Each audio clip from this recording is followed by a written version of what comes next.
Hi, so we're gonna do this super close up because I am also the cameraman. Anyway, so I got my conches pierced about a year and a half ago. It was in February, and now I have stretched up one other time, and that was in February. So on the basically year anniversary of me getting them done because they finally felt ready. It's been about 6 months since then, and I feel like they're ready to be stretched again. I'm only going up half sizes because I really don't want them to be any more sore than they already were. Like, it was even hard to put headphones on. And it's not like bad, it's just very annoying, and they were very swollen, so I don't want to push it too much. And I will eventually get to my goal size. It's just going to take forever. I've accepted that. Anyway, so I am currently at 4.7 millimeters, and I'm going up to somewhere around 5.1. And I apologize. I have a million animals. This is like my third time filming this. So if you hear crunching, jingling, the camera goes, it's my creatures. Anyway, so I'm going to stretch up today, and I'm hoping it will go, like, the stretching part is easy. Like last time it was super easy. I'm just not thrilled about having super sore ears for like 6 months straight. Like, that part is annoying. But whatever, I'm gonna get there eventually. So here we go. The new ones I got are these little light blue ones. I have no idea if my camera is gonna focus on these or not. So, you know, I always do the like post-production, add an extra photo so you can see what the hell it is, since they're so tiny. These ones are like a dark blue. So here, I'll just take them out so you can kind of see. I should take out this one. You can kind of see the size difference. They look really similar. I was already kind of comparing, but I don't know if you can kind of see the tips on those. They're like, one is slightly bigger, this clear one. But that slightly bigger is, it will be noticeable, trust me, especially tomorrow or the day after.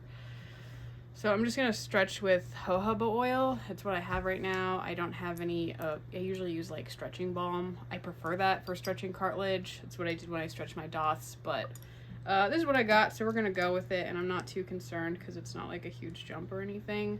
So I'm just gonna stick a little bit of oil on this guy. I just washed them. I'm gonna stick a bit in my ear as well. And I usually just try to get it all over, like, your ear's just going to be oily and gross after. It's just normal. And I do it on the back as well, just so hopefully there's enough in there. And I took some pictures before this so you could kind of like see what it looks like without jewelry, which is like the most thrilling part for some reason. I don't know why. I'm just like obsessed that I got like a weird hole in my ear. So yeah, here's the new guy, and we'll see how that goes. And hopefully you can see okay. And there we are. Like a slight pinch, but nothing major. And I'm gonna put some backs on these. So I probably won't really need the backs for like the first like couple months. Last time they swelled up so much, like they basically didn't move. And I lost the little O-rings, and it was like perfectly fine without them. But I'm just gonna put it on there just in case and kind of leave it some space. I left like maybe about that much space between the plug and the back of my ear, just because sometimes this stuff swells. You really never know how it's gonna go. Anyway, so left ear down. Let's go to the other one.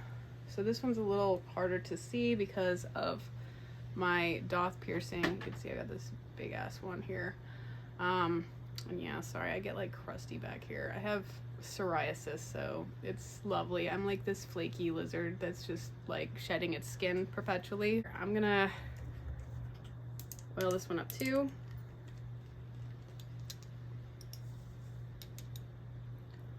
And just kind of put it in the conch area. Like, you don't gotta have good aim, trust me. Just kind of get it a little bit oiled up in there, and then try to oil your plug, which I just did.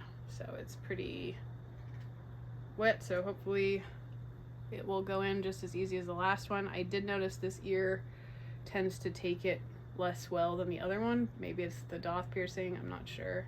It's also finding it because the angle is not the same in both of them. They're slightly off. Okay, yeah, this one is definitely more snug than the other one, but we're good. It's in. I don't know if you can see it. Probably not, but maybe.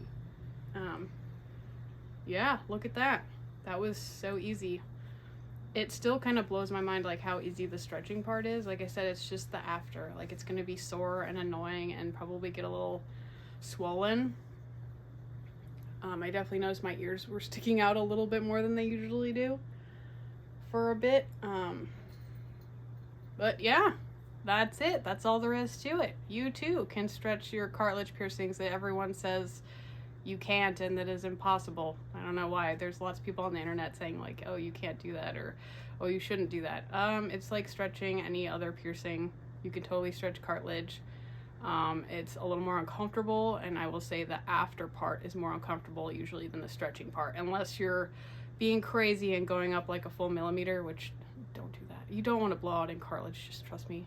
I've had a blowout in my septum and it's not pretty. Thankfully you can't see it because it's inside of my nose.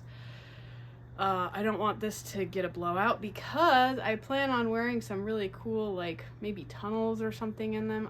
My goal is probably 10 millimeters, so I'm like halfway there. And yeah, we'll see if I can get there. I hope I have enough room. It looks like I will. So anyway, thanks for coming by and watching my 2-second stretching video.